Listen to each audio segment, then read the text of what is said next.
Fluent Talk Podcast. From SayAndLearn. Welcome back to the Deep Dive, where we dig into the big ideas, the hard truths, and, the really surprising insights from the latest research and behavioral studies, and try to make them useful for you. That's right. And today we're tackling something I think everyone struggles with. Oh, absolutely. We're calling it the great human disconnect. It's that huge gap between dreaming about success and actually doing the gritty day-to-day work to get there. It's the central point of friction, really, in any journey. I mean, it doesn't matter if you're trying to learn a new language, launch a big project, or just, build a simple daily habit. Right. Those goals are just ideas. They're abstract things floating around in the future until they meet the one thing they need to become real. And that one thing is? The engine for achievement. And what our sources make incredibly clear is that the engine is self-discipline. It's that willingness to push yourself past what feels comfortable. Okay, let's jump right into that, because the sources we've looked at for this deep dive, they go way beyond just, motivational quotes. They actually lay out this really clear, almost mechanical framework for how success is actually built. It's not about finding some, magic-ready switch inside you. No, not at all. It's about these persistent, tiny, and often really uncomfortable actions. That, plus a huge shift in how you think about what failure actually is. So our mission for you, the listener, is really practical today. We want you to walk away from this with a kind of toolkit. A toolkit that details exactly how real, lasting success is built. And it's not through these huge, traumatic changes that just burn you out in a week. No, it's through small, persistent pushes, a willingness to see mistakes as useful information, and maybe most important of all, a real commitment to action instead of waiting to feel ready. That distinction right there, action versus readiness, that's everything. And we have to really pull apart that disconnect you mentioned because it's so deep in our psychology. Yeah, let's look at why we love the results but, kind of hate the process, and then what the sources say we can do to actually bridge that gap. Okay, let's start with that core human thing. Everyone, and I mean absolutely everyone, dreams of success in some way. You hear it all the time. People saying they want to change their life, they want to master a skill, they want to be seen as excellent at something. We love the idea of being a success story.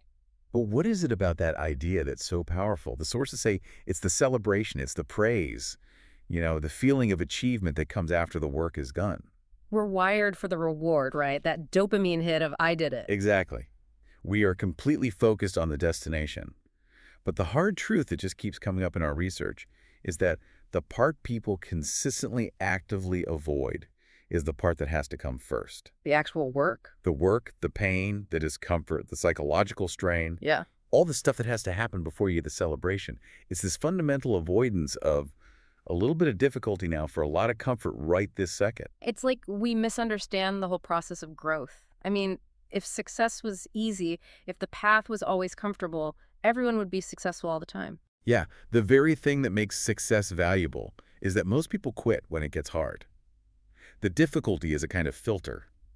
The sources had that one metaphor that just clicked for me instantly. Oh, the mountain one. Yes, the mountain metaphor. It just clarifies the whole thing perfectly. It really does.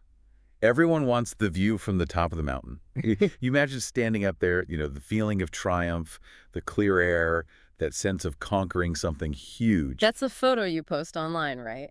The view. But the reality check is nobody wants to climb. No. The climb is sweat and burning lungs and being scared, and sometimes it's just boring and lonely. And if you stop just because the climb is hard or uncomfortable, then you never, ever get the view, by definition. And this isn't just for huge life goals either. No, it applies to studying for 10 more minutes when you're tired, or not making that impulse buy, or making that phone call you've been dreading. It's a basic truth of growth. The view is reserved for people who are willing to do the climb. So if we know the climb is mandatory, then our goal for this deep dive is to really focus on the mechanics of it. Yeah. How do you start climbing? And more importantly, how do you keep going when it gets steep? Yeah. What are the actual strategies that work when you feel stuck or lazy or just, genuinely afraid? We're going to unpack how those small steps, those tiny mindset shifts, and those little pushes can completely change your path, no matter what your personal mountain is. We're moving the conversation away from just dreaming about the view to actually starting the climb. And to do that, we have to look at the very first thing we run into, The resistance. And that resistance, it's rarely some big abstract thing. It's super specific. I loved how the sources got right into the tiny internal fates we have with ourselves, like with the classic example of the alarm clock. It's so universal. Yeah. Everyone has experienced the alarm clock dilemma because it's this perfect little battleground between the part of your brain that knows the long-term goal. The rational brain. Right, the prefrontal cortex. Right. And the part that is obsessed with what feels good right this second. The emotional brain. Exactly, the limbic system. We genuinely want the results. We want to be stronger, have more energy, feel better about ourselves. We set that alarm with absolute best intentions. But then 6 a.m. happens and that alarm goes off. And your brain doesn't just say, I'm tired.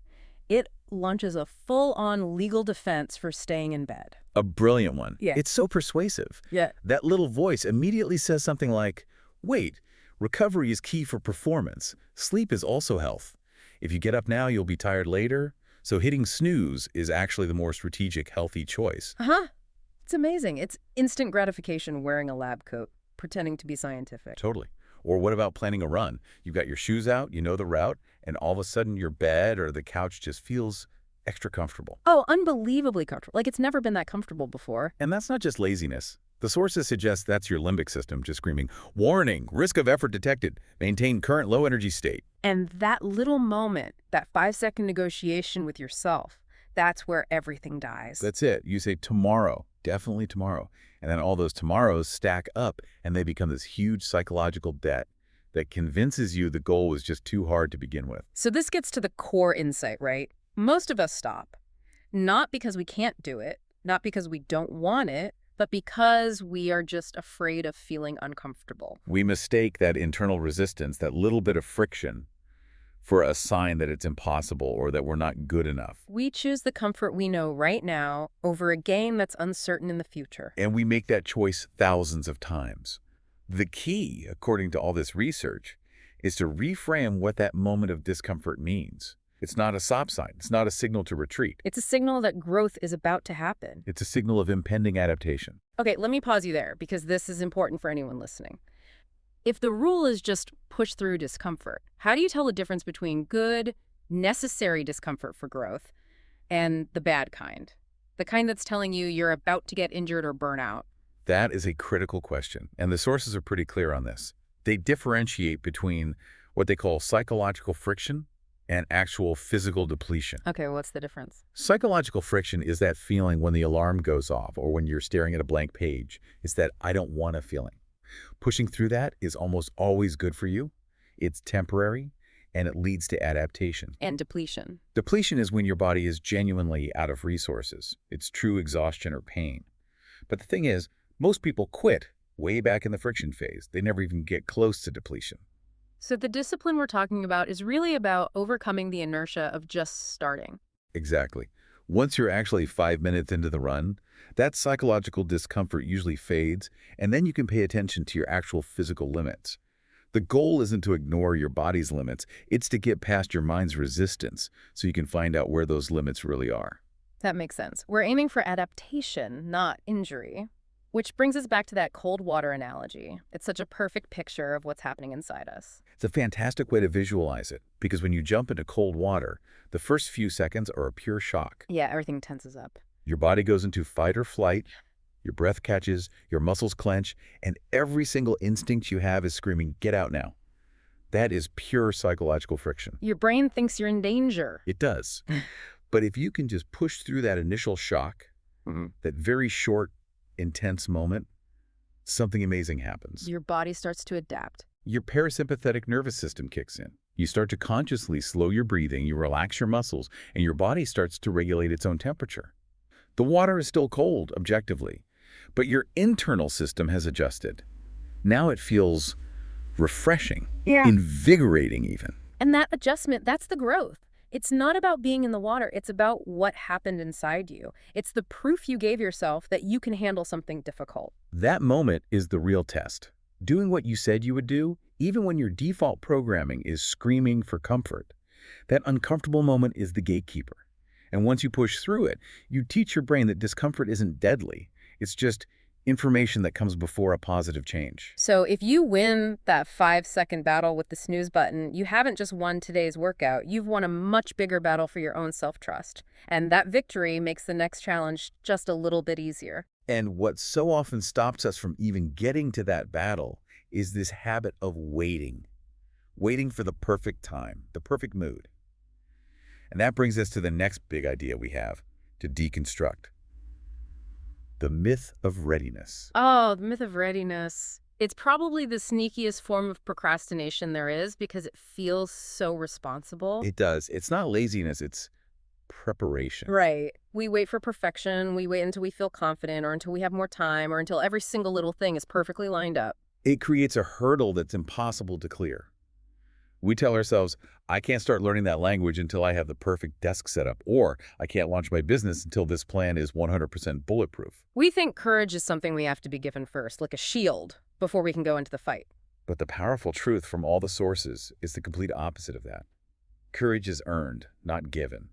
It's a consequence, not a prerequisite. You don't have to feel ready. You just have to start. And this is where, the story about how this very deep dive got started is so perfect. It shows exactly how fear pretends to be unreadiness and how just taking action completely dismantles that fear. I remember when the idea was first pitched, the doubts were huge. The anxiety was really intense. It wasn't just, a few butterflies. It was a full-on storm of resistance. And what was that internal monologue? What was the fear saying? Oh, it was classic perfectionism. What if I mess up the stats? What if my accent sounds weird? What if people just don't like my voice or the way I explain things? Just analysis paralysis based on all these imaginary worst-case scenarios. And you were convinced you needed more time to prepare. Totally. I was sure I needed another 6 months of, voice coaching and research before I could possibly be ready to hit record. And then came the advice that changed it. Yeah, it was so simple and so direct. Just nobody ever feels ready the first time they do anything meaningful. And that one sentence just shifts everything. It takes the focus off this impossible internal feeling and puts it on the simple external act of taking the first step. I had to just commit. And I'm not kidding. My hands were physically shaking before we recorded that first episode. It felt so chaotic and vulnerable. And then what happened after you finished? It was strange. It wasn't relief, not at first. It was this incredible, totally unexpected wave of pride. Not pride in how good it was. I mean, that first one was rough. Sure. But pride in the act itself. Pride that I had actually done it, that I had overcome the paralysis. And that is the absolute key insight right there. That feeling of pride and the confidence that came with it, it wasn't there before you started. Not at all. It was generated by the action. Courage doesn't just show up and wait for you to use it. It shows up because you pushed yourself to start. Confidence isn't magic. It's earned step by step. And we saw that, right? By the second or third deep dive, it felt so much easier. Not because the topics got easier, but because that muscle of starting, despite the fear, had gotten a little bit stronger. That's the visible proof of earned confidence. You're literally practicing your way into being ready. So if you're listening to this right now and you're waiting to start something, anything, launching that project, writing that first chapter, learning that new skill, you will never, ever feel 100% ready. But if you start now, you begin the process of learning that readiness. Don't let the search for the perfect time become a permanent excuse. The right time is right now, the moment you decide to take one small step. So once you take that shaky first step, once you accept that discomfort is just the price of admission, the whole game changes. It's not about starting anymore. It's about sustaining. Right. How do you keep the momentum going without just getting totally overwhelmed and burning out? This means we have to completely reframe what success looks like day to day. We have to fight against that idea that success requires some huge dramatic change. Do you mean that fantasy where you quit your job, move to Bali, and emerge 3 months later a completely new person? Exactly that. That all or nothing approach, it almost never works. Yeah. It requires so much energy right at the start that it triggers your brain's highest level of resistance. You just crash and burn. Because you ask too much of yourself too soon. But real, lasting success is built quietly, slowly. It's built one small push at a time. The sources kept emphasizing that small steps are powerful because they're doable. They don't scare you. They're so small they fly under the radar of your brain's alarm system. That's it. You're basically sneaking change past your own limbic system. Let's look at the specific examples, like improving your English. If you tell yourself you need to study advanced grammar for 3 hours every night. What happens? You do it for one night, maybe two. Then you get tired, you feel discouraged, and you quit. The goal is just too big. The psychological weight is massive. But the successful approach in the sources was to change the goal completely. The new goal was just to write 3 short sentences in a notebook every night. Just 3 sentences about your day. It sounds almost useless. It feels useless on day one. You think, what good is this going to do? But the act of showing up every single night, no matter how tired you are, that consistency, that's what resulted in huge improvements in writing over time. So it's the consistency, not the intensity, that creates the result. It's about building the habit, even if the task itself feels tiny. Exactly. Yeah. Or the guitar example. Yeah. The big goal was learn to play complex songs. The small push was just practice for 10 minutes a day. And at first, 10 minutes feels like nothing. Yeah. Doesn't even feel like a real practice session. But after a month of doing it every single day, the cumulative effect was suddenly being able to play a full song that felt completely impossible just 30 days earlier. And this all points to the momentum principle. The small pushes build momentum, and that momentum builds belief in yourself. When you keep succeeding at the small things, writing 3 sentences, playing for 10 minutes, your brain starts to change its story about you. It goes from, I can't do this, to, well, I did that little thing yesterday, so maybe I can do a little more today. There was that analogy of pushing a heavy train car. Yes. That first push, it feels impossible. You're straining, you're sweating, and the train doesn't even move an inch. And that's where most people quit. They think, see, this is too hard, I'm not strong enough. But if you keep pushing consistently, even when it feels like you're doing nothing, eventually it starts to move. and once that inertia is broken, once it's moving even a tiny bit, it gets so much easier to keep it going. The force you need to keep it moving is way less than the force it took to start it.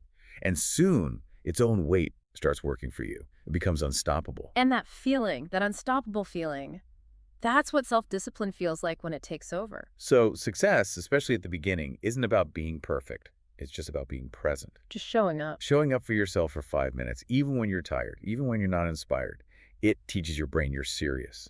And that small act makes you psychologically stronger than the version of you who did nothing at all. Success is built on one small promise kept every day. That's the engine of persistence.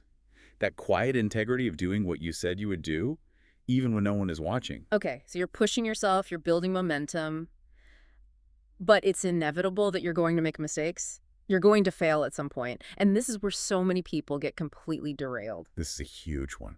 Because how we interpret those mistakes is what determines if we keep going or if we just quit. We have this really toxic fear that if we fail, it means I wasn't good enough.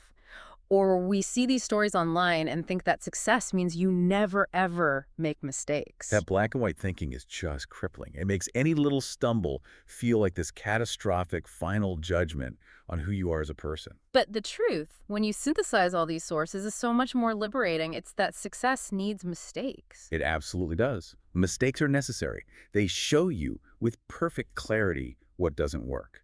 And that is incredibly powerful information. Mistakes are just data. They're not your destiny. Let's talk about that job interview story because it's such a clear example of this. You fail your first big job interview, and the first automatic reaction is just shame. Total embarrassment. Feeling like you're not smart enough. That feeling that failure is an identity. I failed, therefore I am a failure. And that pain often leads people to just give up right there. Right. But the critical shift happened when I was able to stop and just reframe the whole thing. I realized the failure wasn't because I was bad or stupid. It was because I wasn't prepared yet in a few very specific areas. So you shifted it from a judgment on your worth to a diagnosis of your preparation. Exactly. I realized the interviewer asked about 2 technical things I had only skimmed over.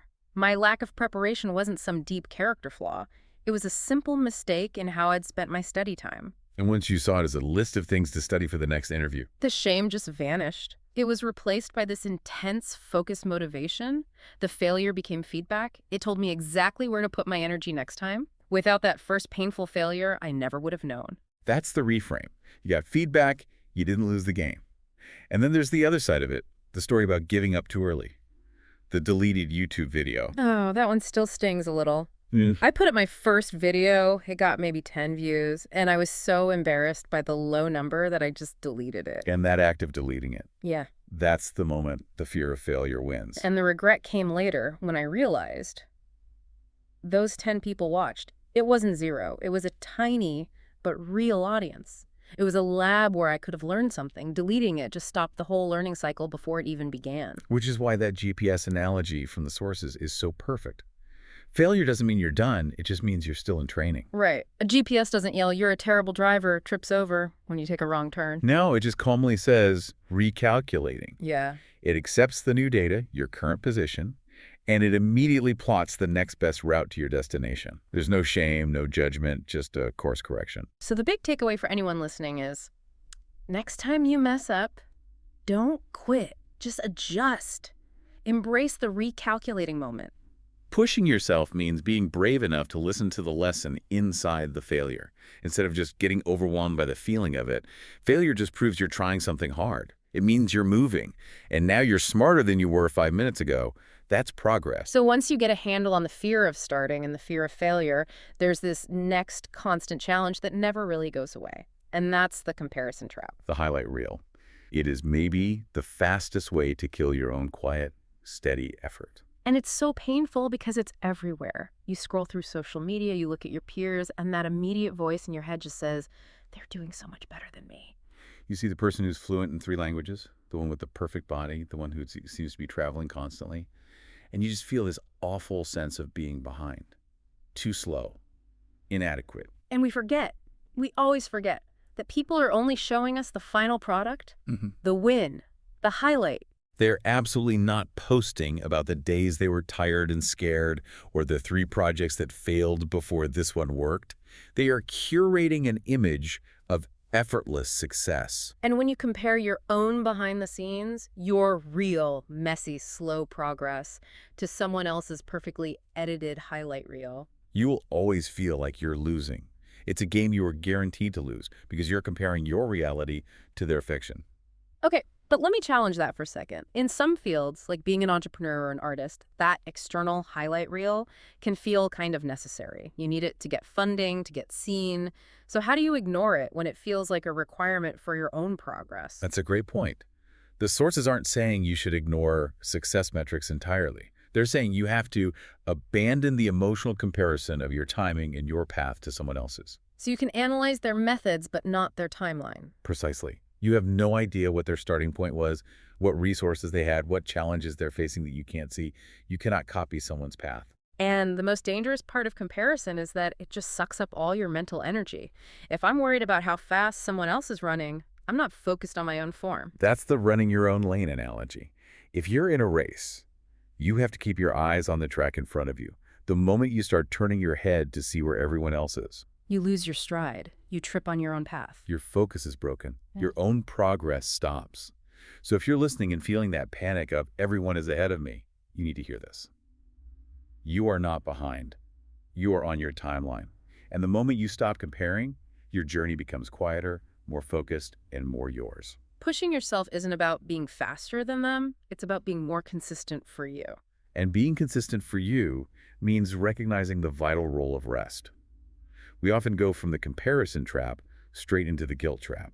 The belief that if you stop, even for an hour, you're not serious about your goals. That guilt is so high in our culture. This pressure to be on all the time. If you're not busy, you feel like you're not working hard enough. Oh, I've definitely felt that. That if I'm not visibly struggling, then I must not be committed. But the crucial lesson here is that rest is not the opposite of hard work. It's a strategic part of it. The sources are so clear. Burnout doesn't mean you're strong. It means you ignored your limits. It's a sign of bad resource management, not dedication. When we skip rest, we're not actually working more. We're just lowering the quality of the work we do. Rest is when your brain actually processes what you learn. It's when the growth solidifies. I love the sun analogy. Even the sun, the most productive thing we can think of, it sets every single day. Right. It doesn't mean it stops shining forever. It means it's recharging so it can come back strong tomorrow. Rest is just recharging so you can shine again. And to make this all sustainable, the last piece is to celebrate the small wins. We get so focused on the giant goal way off in the distance that we just ignore all the little victories along the way. Finishing one hard lesson, fixing one tricky bug in your code, finally nailing the pronunciation of a word. Even just showing up to listen to a deep dive like this one to learn something new. Every one of those little wins deserves a moment of recognition, a little internal good job. Because those are the fuel. They're the micro doses of earned confidence that we talked about earlier.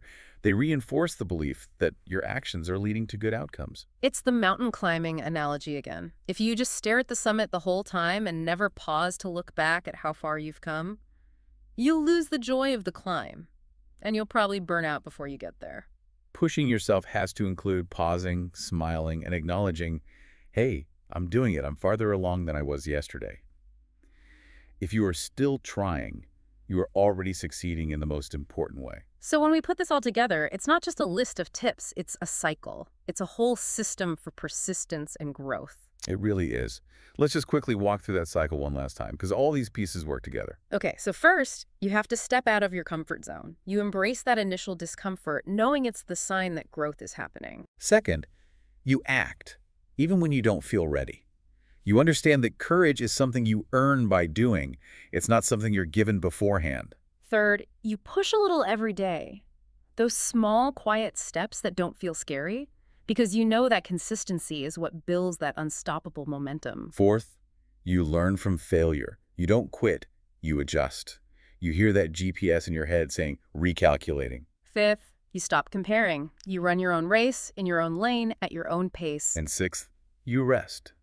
You recognize that rest is part of the work, and it's what allows you to come back strong day after day. And that is the real quiet definition of success. It's not one big flashy win. It's all those small, private moments when you could have quit, but you decided to say, I'll try again. The real growth happens when no one is watching, and you choose to keep going anyway.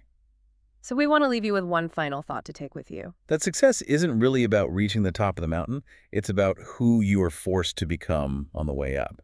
Pushing yourself doesn't mean you have to be hard on yourself. It just means believing that you can grow, even when it's difficult. You are so much stronger than your excuses let you believe. So stop waiting and keep climbing. We'll see you on the next deep dive.